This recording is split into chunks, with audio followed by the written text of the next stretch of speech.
Jump in, yeah? I'm reading from the Bavli in Brachos on Daf Mem, bottom of Mem Amud Aleph. Heicha mevarchin on boi pri ha'etz. When, in what way do we determine the proper blessing for fruit that grow from either trees or from the ground in order to determine the right blessing? Heicha dechi shoklat le lepere isa legavza v'hadar mapik. The way of determining the difference between a tree and a non-tree, or more precisely, a fruit and a vegetable, a yerek, pri ha'adama versus pri ha'etz, is that when the person takes the pri, they pick the fruit, the gavza, the stalk, still remains and will continue to produce hadar mapik. That same stalk will continue to produce more fruit later on. However, when someone takes the fruit, leisa lagavza, there's no more remaining stalk. Like, for example, a carrot. There's no such thing as a carrot tree. The carrot grows in the ground. You take the carrot out of the ground, you eat it, that's it. A completely new carrot will grow. Masha'ain kain, with an apple tree, a person picks an apple, that same tree will continue to produce apples year after year. It's the same exact tree that produced apples last year, will produce apples this year, and next year, and so on and so forth. All right. Leisa lagavza, if there's no stalk, lo mevarchin on alei boi pri ha'etz ela boi pri ha'adama. The fact that we have now Rosh Hashanah le'ilan, as the Mishnah in Rosh Hashanah says that there's multiple yearly cycles that the Jewish people are constantly living in awareness of. You know, the Mishnah in Sanhedrin says that when Eidim come to give testimony about a certain incident, so they have to. There's different sets of questioning. There's the drishos v'chakiros. There's the general details of describing the situation. That as the Gemara says, kol hamar ba'arizim meshubach, that it's good for the dayanim to investigate and inquire about the details of what they saw. But then there's the very, very basic facts, right? The basic things that those things are a must to clarify. Basically, the time and the place. But what does that mean? Time doesn't just mean the hour, doesn't just mean the day, but it means the year and the Shemitah cycle that the person is found in. And what year of the Shemitah cycle was it in? Right? It's just this is normal awareness that the Jewish people have. It's hard for us because of how disconnected we are to these different cycles for a variety of reasons. We're naturally disconnected. However, the whole idea of listing these different Rosh Hashanahs, so to speak, is that there are cycles. If there's a Rosh Hashanah, that means there's a Shana. Shana means cycle. That's what it means. A Shana, like Vishinantam. It's a cycle. So the fact that there are these Rosh Hashanahs means that there's multiple cycles going on at any given time. And this marks the beginning of such a cycle that is being renewed. The fact that we have now Rosh Hashanah Le'ilan and coinciding with the parsha of Matan Torah, it is worthwhile of meditating a bit about this very powerful and repetitive symbolism that is constantly coming about in relating Avodas Hashem in general and the Oved Hashem in particular to the paradigm of a tree. This first appears at the very, very opening of the Torah itself, that we have these entities, these trees that are very, very consequential for mankind, how they interact with these trees. And consistently throughout the story, including in last week's parsha, where one of the major incidents that the Jewish people experience immediately leaving Mitzrayim is that they confront these waters, and God has to send a tree, literally vayorehu eitz, which means that He gave them the directive of a tree. Yorehu eitz, yoreh is just the verb form of Torah. Torah and yoreh. Torah is the noun, and yoreh is the verb. God Torah'd them a tree. That's literally what it means. And this tree that God Torah'd them, that God instructed them, was what allowed them to access the water. And obviously there's something to talk about when we come to the works of the Nevi'im that are constantly invoking the symbolism of the tree. Shlomo HaMelech and Mishlei, Eitz Chaim Hi L'Machazikim Ba. The opening chapter of Sefer Tehillim, David HaMelech compares the ideal Oved Hashem, Vayaka Eitz Shasu Al Pal Gemayim. He's got to be like a tree. He's got to be like a tree planted on the ideal waters. So what is the paradigm of the tree that is so essential for us to take to heart and for us to learn from, especially when we're coming to the peak prophetic experience of the collective of the Jewish people, which is called in the Nevi'im the experience of the Eitz HaChaim, the tree of life. So I want to explore this idea through first examining a series of stories, two particular stories that we find in Chazal. Gemara in Sukkah on Daf Chav Ches relates the following: Amru alav al Rabbi Yochanan ben Zakkai, miyamav lo sach sichas chulin. He was never seen talking idle chatter. V'lo halach dalet amos below Torah below tefillin. He never walked 4 cubits without Torah, without speaking words of Torah or wearing tefillin. V'lo kadmu adon lebeis hamedrash. No one ever came before him to the house of study. V'lo yashem bebeis hamedrash. He wouldn't sleep in the house of study out of respect for the sanctity of the place. Lo shinas kavav, lo shinas arai. Not a long overnight type sleeping or even a nap. He wouldn't contemplate words of Torah in a physically unclean environment. There was never anyone that ever saw him sitting idly and silent. He was always involving himself in some pursuit.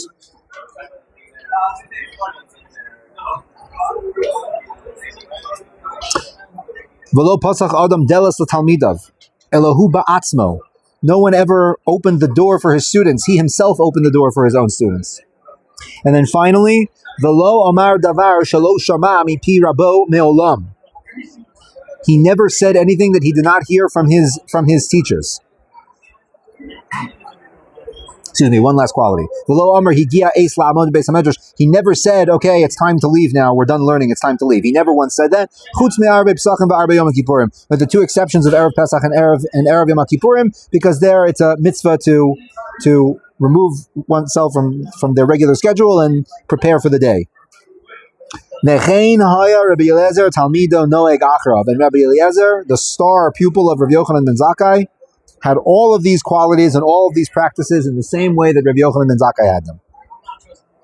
Now, the Gemara in Sukkah goes on to investigate all these instances where Rabbi Eliezer seemingly said something that was not in line or didn't have roots in the words of his teachers.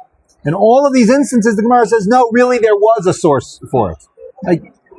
The Gemara takes this very, very seriously, that Rabbi Yochanan and Rabbi Eliezer had this practice that they would never say anything that wasn't rooted in what their teachers had taught them. And what's so interesting is that we find in the origin story of Rabbi Eliezer an incredible encounter, an incredible interaction between Rabbi Yochanan and Rabbi Eliezer that seems to outright contradict this idea. The origin story of Rabbi Eliezer, very similar to the origin story that we're all familiar with of Rabbi Akiva, a person that at a relatively late age had no Torah education to speak of, and at a certain point decides that he wants to dedicate himself to serious Talmud Torah, and becomes the Gadol Hador. He becomes the greatest of the generation. We're going to read just a few lines from Perek Aleph of Pirkei Rabbi Eliezer and Perek Beis. The first chapter opens up as follows: Ma'aseh Rabbi Eliezer ben Horkanus, Shahel Aviv Chorshim, V'hayu Chorshim al Gabe Hamane, V'hu Chorish B'Trashim. That Rabbi Eliezer's father, Horkanus, was very wealthy, and he had many, many properties that constantly needed to be worked and to be plowed, agricultural lands. Right? And Rabbi Eliezer was sitting and participating in the work of the fields, and he was sitting there and he began to cry. Amar lo aviv, why are you crying? So he says, is there something wrong with the work that you're doing, or is this not the preferable work? Do you want to do some other work? But he didn't respond. He just sat there on the farm tools and continued to cry. So his father persisted. Shema mitzara atashat tachor shagam iman. Amar lo, balama taboche. Excuse me, I just repeated that line again. I apologize. Amar lo. So Rabbi Eliezer responds to him, Shani mavakesh lilmod Torah. I never had the opportunity to have a real Torah education. I'm getting a little bit older, and now I realize that I'm missing out. Amar lo v'halo ben eser mushmona shanim ata. You're already 28 years old. V'ata mavakesh lilmod Torah. You missed the opportunity. If you wanted to start learning Torah, you should have done it from high school. Should have taken a gap year program, and like that could have been your introduction. But you're 28 now. Go start a family like normal people do, and you'll be able to bring your children to Talmud Torah. But you've lost the opportunity. Also, he became so morbidly depressed that he didn't eat for 2 weeks. Until Eliyahu Hanavi himself was revealed to Rabbi Eliezer. Same conversation. I want to learn, and I'm very depressed about it. You should go up to Yerushalayim and learn by the leader of the generation, which is in fact what Rabbi Eliezer does. And the Midrash tells of the initial interaction with Rabbi Eliezer. He remains anonymous. Even though his father Horkanus is a very wealthy, very famous individual, he keeps a very low profile, has tremendous Mesiras Nefesh for Torah. Because he doesn't want to reveal his identity, he sits in an anonymous way, he approaches Rav Yochanan directly whenever he can, and he gradually makes his way in, so to speak, until he's recognized as a very, very capable student. The beginning of Perek Beis, Amru Banav Shal Horkanus, so eventually the family of Horkanus, the brothers in particular, get very upset that their brother has checked out and is no longer helping the family estate. They're very upset about this. So they say to their father, Alei l'chal Yerushalayim, go to Yerushalayim and adez bincha Eliezer min achasecha, and go and make a vow that your son Eliezer has no rights to the property. He's no longer part of the household. And Orkana said, you're right, he checked out, he left the family, he's not participating. So, that's what I'm going to do. I'm going to write him off. That day that he shows up, it's like a Yarchei Kala of sorts. There's a huge gathering of Talmidei Chachamim to come and hear Rabbi Yochanan ben Zakkai speak. And all of the famous people of Yerushalayim, these are the similar characters that are mentioned in the Gemara in Gittin of the wealthy individuals of Yerushalayim. Ben Tzitzis HaKeses, Ben Akdimon, Ben Kalba Savua, etc., etc. So, in the midst of this great celebration, Noson Eina Rabbi Eliezer. Rabbi Yochanan turns to Rabbi Eliezer, the son of Horkanus, who's now sitting and watching this whole scene, ready to come and write off his son from the family, essentially. And Rabbi Yochanan turns to Rabbi Eliezer. Amar lo emor lanu davar echad min haTorah. All these people have come to hear Rabbi Yochanan ben Zakkai speak. And he turns to Rabbi Eliezer and says, you speak. Amar lo Rabbi, emshalach hamashal l'ma'ad davar doma. So Rabbi Eliezer says, I can't do that. Why not? I'll tell you a mashal, why not? Labor hazeh she'eino yachol lahotzi mayim yotzi mimashal hayamotzi. Because I'm like a pit, I'm like a cistern of water. I can only give out what was put in. Kach ani eini yachol lomar divrei Torah yotzi mimashal kibalti mincha. Everything that I know, you told me. So what is it going to, if I speak, I'm just going to say what you could say, what you already have told me. Amar lo, Rabbi Yochanan responded, no, you're wrong. Em shalacha mashal. I'll tell you the right mashal. Lamayan zeshu novea umotzi mayim, like a stream that flows out of the earth and gives forth water. V'yesh bekocha lahotzi mayim yosim mashu machnis. It has the ability to continue producing water more than what is visible to the eye. Kach ata yochol lomar divrei Torah yoser mima shekiblu misinai. You are able to give over Torah more than what was revealed to the Jewish people at Sinai. Rabbi Yochanan says, maybe you're uncomfortable to do it in front of me. Rabbi Yochanan leaves the Beis HaMedrash. Everyone has come to hear Rabbi Yochanan ben Zakkai speak. Rabbi Yochanan says, no, I insist that Rabbi Eliezer speak, and he leaves. He leaves. He sat and he spoke. His face was luminous like the sun. The karnosav yotzos ke karnos shel Moshe. and the beams and rays of light are coming out of his face, like the beams that emanated from Moshe, as we all know, in Parshas Kisisa, comes down from the mountain, and Karan Or Pnei Moshe. The Ein Adam Yodea Im Yom V'Im Laila. No one knew if it was day or if it was night, because of the illumination. But Rabbi Yochanan ben Zakkai Melchor ben Shoko al Rosh, after he was done, Rabbi Yochanan comes and kisses him on the head. Amar lo Ashreichem Avraham Yitzchak v'Yaakov sheyotza zeh michalatzeichem. Fortunate are the forefathers that this one was produced from them. Rabbi Yochanan and Rabbi Elazar are the paradigmatic people, Chachamim, that never say anything that they never heard directly from their teachers. And indeed, that's the topic of the conversation. Rabbi Elazar is saying, why are you asking me to speak? I can only give over what you told me. And Rabbi Yochanan says, no, it's not true. That's not true. You can say over that which was not even revealed at Sinai. This is like a major contradiction over here. The secret, Rabbosai, the secret over here of what's being said is that it is this very paradox which is the nature of Torah. The nature of Torah is that Torah is something that is deeply rooted in the source. Ein omer davar shelo shama mirabo. That we are only referring to what we received from our teachers, and at the same time, it is innovative and insightful to the point that it is completely new. Content that was not even revealed at Sinai.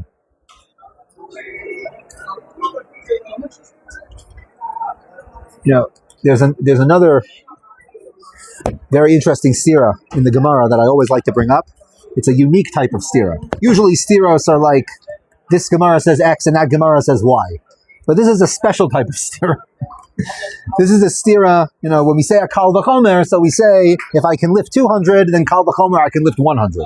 But if someone were to say, well, I can lift 100, so kal v'chomer, I can lift 200, you would take a double. You said, well, that's not how it works. It works the other way.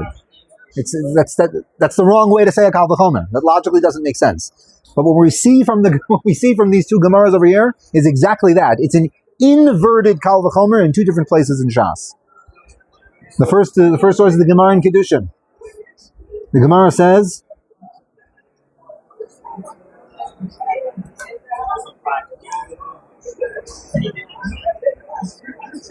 Rabbi Chilkiah, Rabbi Simon, Rabbi Elazar, Amri, kal v'chomer, la'amod mipnei sefer Torah. We must stand in front of a Sefer Torah from a kal v'chomer. What's the kal v'chomer? Mipnei lomdei ha'omdin. We know that it is important to stand in front of someone who is a student of Torah. That's an explicit pasuk in Sefer Vayikra. Seva takum ba'adarta p'nei zakein. It says explicitly in the Torah you have to stand before a Talmud Chacham. So from those who study it, you have to stand. Mipanea, from it itself, meaning from a Sefer Torah itself, lo kol shechein, not all the more so. If you're going to stand in front of someone who studies the content, then you should stand in front of the content itself. That's the source for the obligation to stand in front of a Sefer Torah.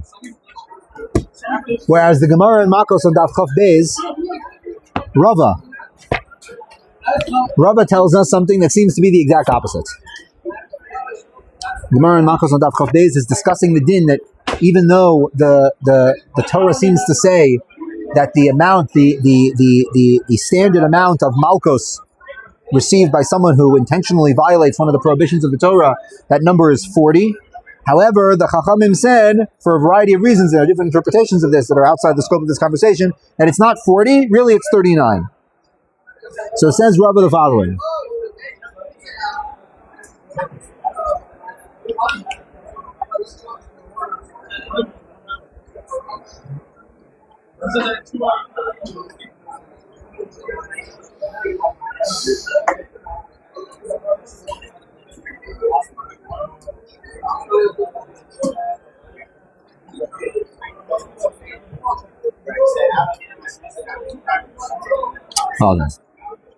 Amarava, kama tipshai shar inshe. How foolish are the people, the kaimim b'pnei sefer Torah, that they stand in front of an actual Torah scroll. V'lo kaimei b'pnei gavra rabba, but they do not stand in front of a great scholar of Torah. Di'ilu b'sefer Torah ksiv arba'im. In the Sefer Torah it says explicitly 40. V'asra bonon batzru chada. But the masters came and subtracted 1. If you're going to stand in front of a Sefer Torah, all the more so you should stand in front of a great scholar of Torah. We see that this is an inverted kal v'chomer. Whereas the Gemara in Kedushin learns a Kal V'chomer, if you're going to stand in front of a Talmud Chacham, for sure you should stand in front of a Sefer Torah. And Rava is telling us the exact opposite. If you're going to stand in front of a Sefer Torah, Kal V'chomer, you should stand in front of a Torah scholar. What's being said over here, Rabosai, are the two facets, the two sides of the coin of what makes a Talmud Chacham, and it's alluded to already in the words. Whereas in the Gemara, Kedushin refers to Talmidei Chachamim as Lomdeh, those who study Torah. Those who study Torah.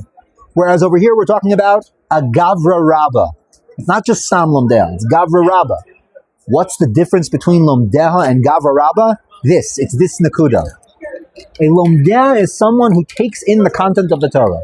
They study the Torah, they pay attention to the Torah, they receive Torah, they know the Torah, and that's great. It's a mitzvah in the Torah to stand up in front of someone like that, to give kavod to someone who has received the content of Torah. A Gavra Rabbah is something different though. A Gavra Rabbah is stage 2. Someone who has received that information, but then is able to produce something innovative after that wasn't in the original content. That's the Gavra Rabbah. This is alluded to, by the way, in the Mishnah in Avos that lists the different characteristics, attributes, character traits that are needed to acquire Torah. Number 2, if I remember correctly, is number 2, Shmias ha'ozen, listening of the ear. And number 3 is Havanas halev. What's the difference between Shmias ha'ozen and Havanas halev? What's the difference between listening to something and understanding it? What's the difference? Shmias ha'ozen is the completely passive side of listening to Torah. It's just the receiving of Torah. It's paying attention. The modality of Shmias ha'ozen is the person who's about to speak knows something that I don't know. They have more experience than me. They have more insight in me. It's worth being passive and submissive and listening to what is about to be said. That's Shmias ha'ozen. It's a very passive and receptive mode of being. And it's absolutely necessary. It's critical. It's critical to being able to step into Talmud Torah. That's Shmias ha'ozen. Havanas halev is something different. It's afterwards. After the Shmias ha'ozen has been done, after the content has been received, there's Havanas halev. You need to be able to process it internally and subjectively. That's the stage of asking questions. That's the stage of questioning, of even being skeptical. When the first and perhaps the most fundamental lesson of the modality of a tree is that unlike Pri Ha'adama, which is directly nullified to the ground, it comes directly from the ground. It comes directly from the ground. It is the Pri Ha'adama, directly from the ground. The Pri Ha'etz is not that. There's something independent about the tree. The tree is its own thing. Yes, it's connected to the ground. It draws all of its nutrients from the ground. It gets its life source from the ground. But there's something independent about the tree that produces the fruit. It's not the Pri Ha'adama. It's not the Pri Ha'adama. It's the Pri Ha'etz. Because the Eitz has now added something of its own self, so to speak. It's added something of its own character. That it's no longer just the Pri Ha'adama. This idea is very, very powerfully given over to us in the Gemara and Chagiga on Daf Gimel, darshaning the pasuk from Sefer Koheles. Divrei Chachamim kedarbonos uchamasmeros netuyim. The words of the Chachamim are like prods, the prod that's used to guide the animal in the proper direction. Uchamasmeros, and like nails, netuyim, that are planted. As far as I know, in English, there's no distinct words for planting seeds as opposed to planting a tree. However, in Lashon HaKodesh, there are very distinct words. Zorea means to plant a seed, and Notea means to plant a tree. So when we say Masmeros Netuyim, it means that the nails that are planted in the manner that a tree is planted. Says the Gemara, Ma darban zeh mechavenes apar letalmeh. Just like this prod guides the animal to the rows of plowing, lahotzi chayim la'olam, in order to produce life for the earth, because the earth needs to be plowed in order to produce fruit. Af divrei Torah, so too the words of Torah, mechavnin es lamdeh midar kemisa darchei chayim. They guide the person from the path of death to the path of life. So it says that ima darban zeh metaltel, lest you say that just like this darban, this prod, is metaltel. It's an object that can be moved from place to place. Af divrei Torah metaltelin. So too, divrei Torah are movable. Talmud lomar masmeros. No, masmeros is the opposite of movable. What do you use a masmer for? A nail. When you want something not to move, you nail it down, it doesn't move. So it's a masmer. Ima masmer zeh chaser v'lo yaser. Lest you say that like a nail which is inanimate and doesn't grow, af divrei Torah chaserin v'lo yaserim. It's nailed in, you produce a hole, and it fastens the thing, but it doesn't produce anything. Talmud lomar nituyim. They are planted. Ma netiyazu pareh v'robeh. This netiya, it is fruitful and multiplies. Af divrei Torah parin v'rabin. They're fruitful and they multiply. They are masmeros. They're immovable. They're completely immovable. What is received is completely objective and truth, and it cannot be moved, cannot be augmented. And at the same time, it's pareh v'rabeh. The Torah in Orach Chaim says this beautifully in the explanation for the so-called bracha achrona that is done following Kriyas HaTorah. According to the strict takana of Chazal, the first Olel HaTorah makes the opening blessing, Asher b'charbonu mikol ha'amim, and the last Oleh makes the end blessing after he's done. That's the strict takana of Chazal. The minhag has developed from probably at least the times of the Rishonim, if not earlier, that each Oleh makes both brachos, in the beginning and the end of his particular aliyah. And the last bracha, the bracha achrona, is read as the following.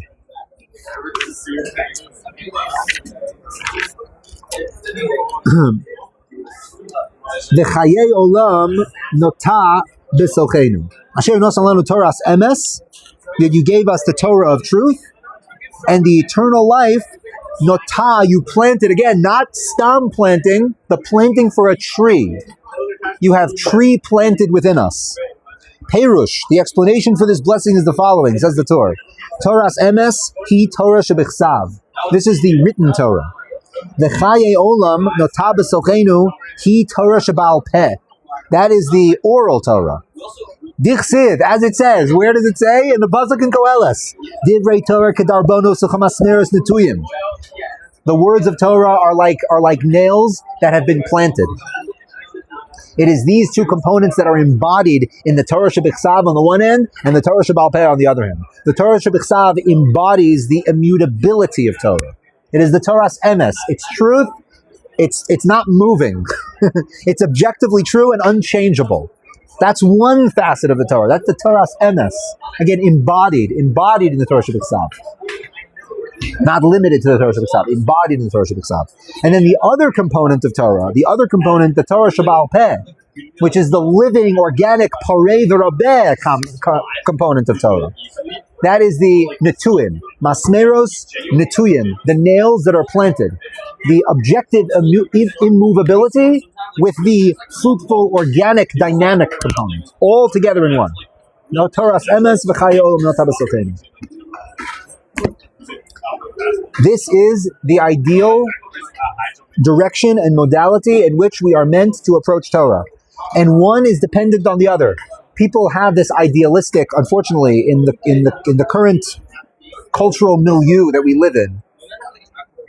The ideal has become for people to be able to bring their own innovation to the table. And this is a cultural, and I would say it's not cultural, it's a cosmic swing that we are living in now. We are on one side of the pendulum swing that values the innovation of the individual and the subjective and unique contributions of people more than other modalities.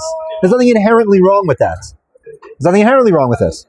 When it becomes warped or slightly not in its right place is when it doesn't realize that capacity to bring authentic innovation, to bring oneself, is inextricably linked to the ability to be rooted in the immutable, that which has been received. The Chaye Olam, the dynamic, organic component of Torah, is inherently dependent, vitally dependent on the ability to receive. The Masmeros Netuyim. The Havanas Halev and the Shmias HaOzen are inextricably linked. I'll say one word on this very practically just to bring this down, because very often these conversations, they can remain very, very hypothetical, very, very, very, very ethereal. The amount of emphasis that we put on acquiring fundamental knowledge in Torah, in the primary sources of Chazal and Rishonim and Kisvei HaKodesh. These are the primary sources which make up the bedrock of Torah. And obviously, it's fine. It's more than fine. It's essential that we all have our specific areas of interest, the Rabbeim that we learn from, the sources that touch on our unique interests. That's very, very important. But in terms of developing our core capacity in Talmud Torah, focusing on Kisvei HaKodesh, Chazal, Rishonim, the more that we amass our knowledge, I would even limit it to Kisvei HaKodesh and Chazal. Really, like honestly, I mean, Rishonim are you can see that as the Perush of Chazal in a way. It is essential. It is essential that we focus, especially now with this precious time that we have in yeshiva, where we have zero distractions, to be able to really, really commit. It's such a chaval for people to go through a year of yeshiva, 2 years in yeshiva, and what do they have when they leave? They have 20 daf of Iyun. They know every single achron on 20 daf of Baba Kama, and that's great. You were Makayim b'shinamtam levanecha. It's wonderful. It's not bad. What I'm saying is that if a person wants to maximize their time in yeshiva, there needs to be a very, very strong focus on gaining the broad-based knowledge of the primary sources. To the extent that the tree is rooted in the ground, to that extent it's able to produce its own fruit. Chazal knew this so deeply that they used this language in the highest and most deepest of theological applications. How do Chazal refer to someone who, lo aleinu, invests in or believes in beliefs that are contrary to the Torah and lives his life in that way? We all know this term, kofer be'ikr. We say it so often we don't even think about what it means. Kofer be'ikr. He's kofer be'ikr. He's a kofer. Right? It's thrown around very easily. What does that word mean? What does that term mean? Kofer be'ikr. What does that mean? Kofer be'ikr means someone who undoes the root. That's what it means. Kofer be'ikar. He undoes the root. Meaning you have a tree, and it's doing whatever it's doing, and you undo the root of the tree. So you look at the superficial tree and you say, it looks fine to me, but the roots are completely detached. And the other term that is slightly less common, but the same idea, kotzeitz benetios. As Chazal used this terminology to describe what happened lo aleinu to Elisha ben Avuya Acher. Kotzeitz benetios. Why would you use that term? That's the strangest term. Yeah, he went and he started cutting off the saplings. What does that have to do with anything? It has everything to do with everything. Kotzeitz benetios means a person is cutting their subjective selves off from their roots.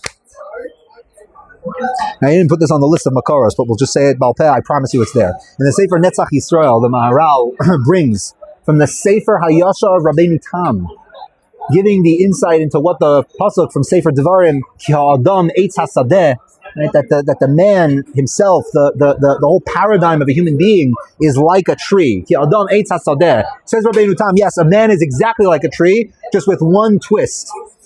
He's inverted. He's upside down. Ki ha'etz sharashav lamata ba'adama. Because the roots of the tree are down in the ground and it grows up.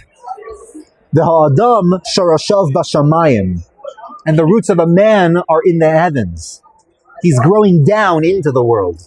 And that's what it means to be, you're being kotze, it's that netiyah. It's that netiyah that's being kotze. You're cutting off from the roots up above. And to the extent this is such a powerful paradox to internalize, that to the extent that we're rooted in our source, to that extent we're able to bring our innovative selves. People think they need to run away from the source in order to be innovative and insightful. It's the exact opposite. The exact opposite. And it's so tempting. It's so tempting. And Chazal are telling us, look, meditate on the Chaye Olam Nata B'Sochenu paradigm. And you can understand what's being said. The reward for plugging into this paradigm is that a person becomes like that imagery of David HaMelech, V'ayok ha'etz shasul al palgei mayim. What does this look like? What does this look like when a person becomes the eitz shasul al palgei mayim? Chazal darshan this pasuk in the Gemara in Avodah Zarah and Daf Yutes.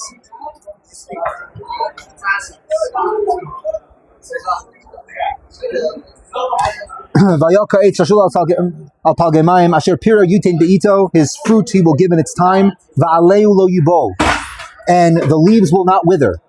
Amar Rav Acha bar Ada.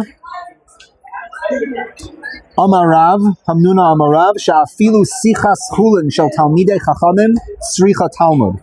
That even the mundane chatter of a Torah scholar requires study.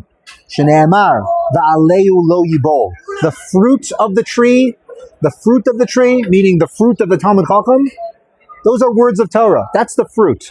That's the main product. But there's also the alim, there's also the tertiary things that are growing from the tree. What are they doing? That's the sichas chulin. Even the sichas chulin requires study.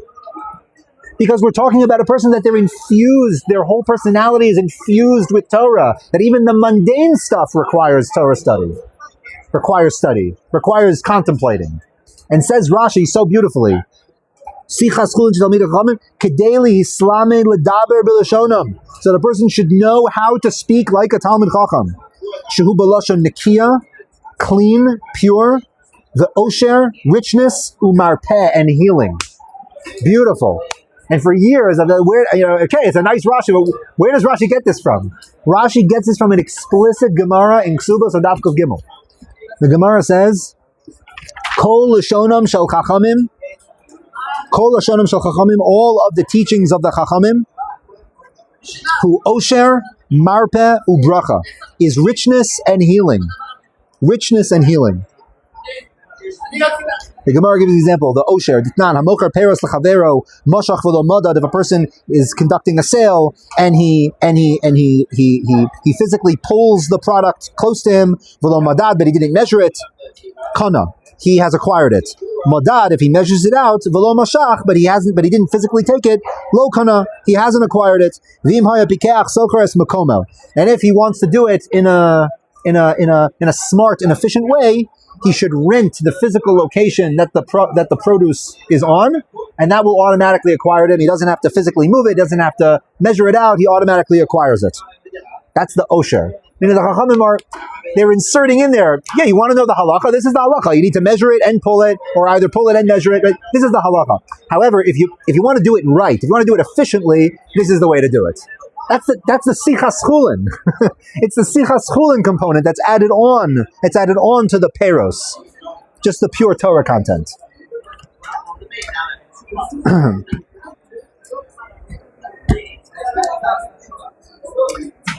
We'll just finish with,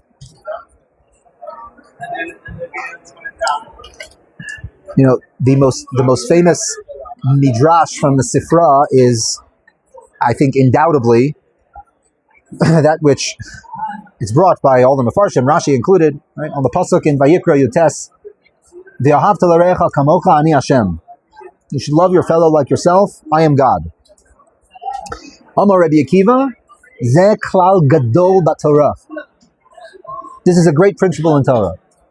Now, people usually they read this midrash and they say, okay, V'ahavta l'recha kamocha, klal gadol. What does klal gadol Torah mean? It's very important.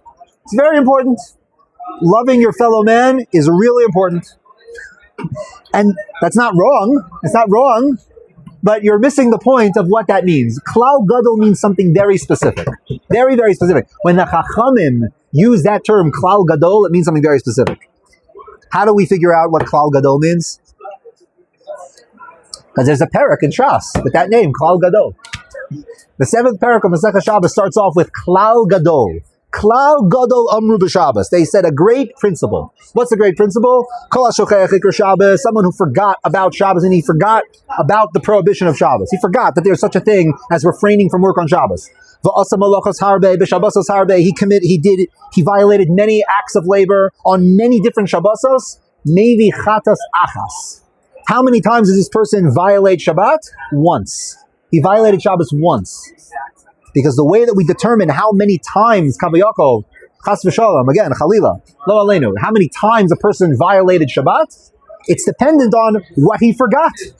That right? The Asa b'Shgaga, Achas Me'el, as the Torah says, the amount of karbanos that a person brings is dependent on the Shgaga, the forgetting. So if you forgot a lot, and in that massive forgetting you committed a person committed many malachos, so it's all subsumed under this one single Shgaga. As opposed to if a person forgot Shabbos 1 week, and then the next week he forgot Shabbos again, and the third week again. Okay, so he forgot Shabbat 3 separate times. He has to bring 3 separate chatos. And if in the course of one Shabbos he forgot about Boer, and then an hour later he forgot about Havara, and then an hour later he forgot about, Meraked, and then Makeh B'Patesh, so he brings 10 different chatos because he forgot 10 times. Klal Gadol means the following. If you understand this, you understand everything. That's what Klal Gadol means. So when if you understand this idea, you understand everything there is to know about the halachos of shkagos. Now, obviously, there are many technical details. The Rambam wrote a whole section of halachos called Hilchos Shkagos. There's a lot. I think there's 12 prakim in Hilchos Shkagos. There's a lot to say. There's a lot of technical details. What qualifies as forgetting? If I only forgot one aspect but not the other aspect? Okay, there's a lot of technical details there. But if you know the Klal Gadol, you basically know, you have insight into everything with this one Klal. So when Rabbi Akiva says that is a Klal Gadol Batorah, he means something very specific. If you understand this, you have understanding everything. You have insight into the whole Torah. So how is it that V'ahavta l'recha kamocha gives you insight into the entire Torah? I believe this is how. Ki ha'adam eitz hasadeh. As we iterated, the man is like a tree. Human beings are like trees. And as Rabbeinu Tam told us, the trees are not in the ground. The roots are not in the ground. The roots are in Shamayim. And in the same way that we observe trees, all the individual trees, each one producing their own thing. One's the carob tree, and one's the apple tree, and one's the orange tree, and they're all individual trees. But when we dig below the surface, all of the roots are intertwined.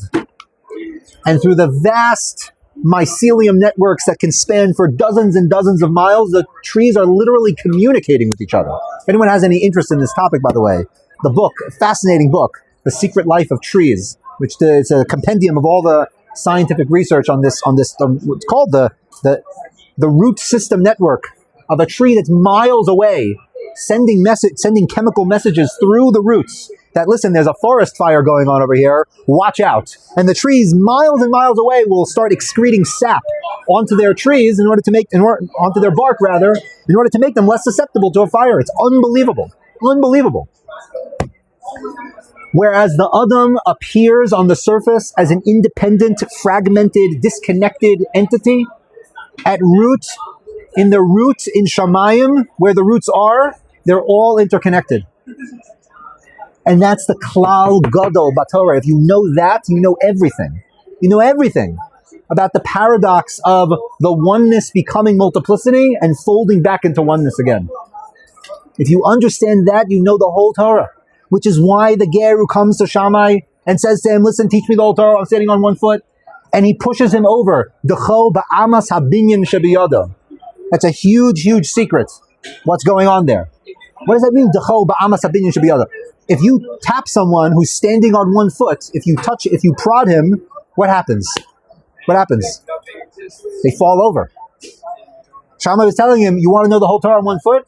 You're going to be unstable. You don't become stable by learning the whole thing on one foot. That's not how it works. If you want stability, you have to build kalim. You have to build the infrastructure.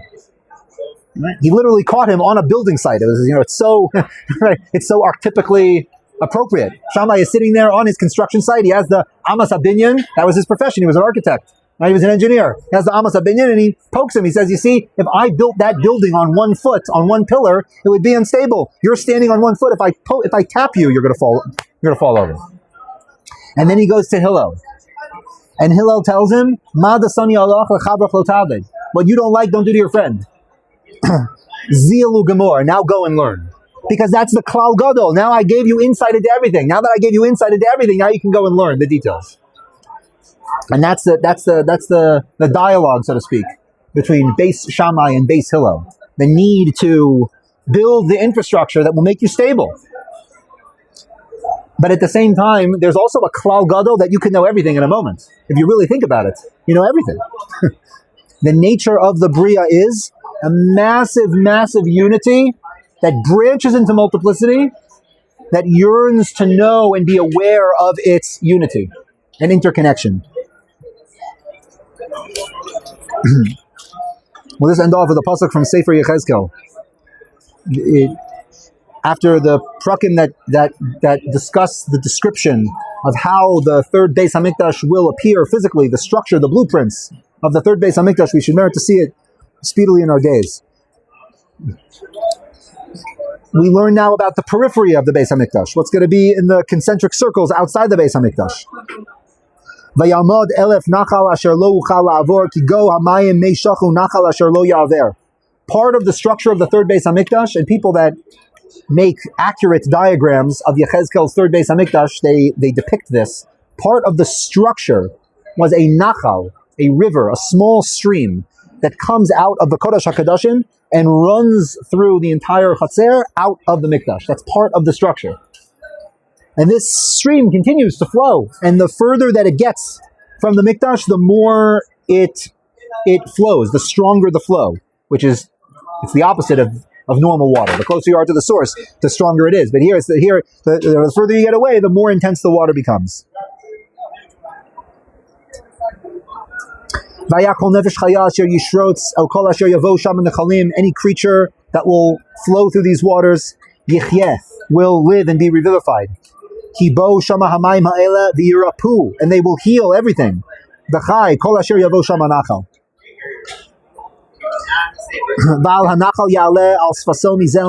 both sides of this nachal, both sides of this stream, kol eitz ma'achal, will grow all types of fruit trees. Lo yibol aleu, their leaves will not wither. The lo yitom piryo, and their fruit will not cease. The chadashav yivaker, in their proper time they will give forth their fruit. Ki meimav min hamikdash hema, because their waters are from the temple. Yotzim, they emanate. Va'aya piryo l'ma'achal, and its fruit will be eaten. Va'aleu l'trufa, and the leaves will be for healing. This is the full unpacked depiction of what David HaMelech intuited when he opened up Sefer Tehillim. Which Palgei Mayim? Any Palgei Mayim? No. The Palgei Mayim that comes from the Mikdash. The Palgei Mayim that comes from the Mikdash. And everything that grows from this tree will be able to be consumed. The actual Divrei Torah will feed the entire earth, and the alim will be for a trufa. The sichas chulin, everything that emanates from this character, from this eitz, from this personality, everything will be characterized by Torah. Everything, even the sichas chulin. And Bezrat Hashem, through meditating and inculcating the symbolism that Chazal and the Nevi'im worked so hard to press into us, we should merit to take in the powerful lessons of Eitz Chayim Hi L'Machazikim Ba. Chizku v'Yam Savavchem Kol HaMiyachalim L'Adonai.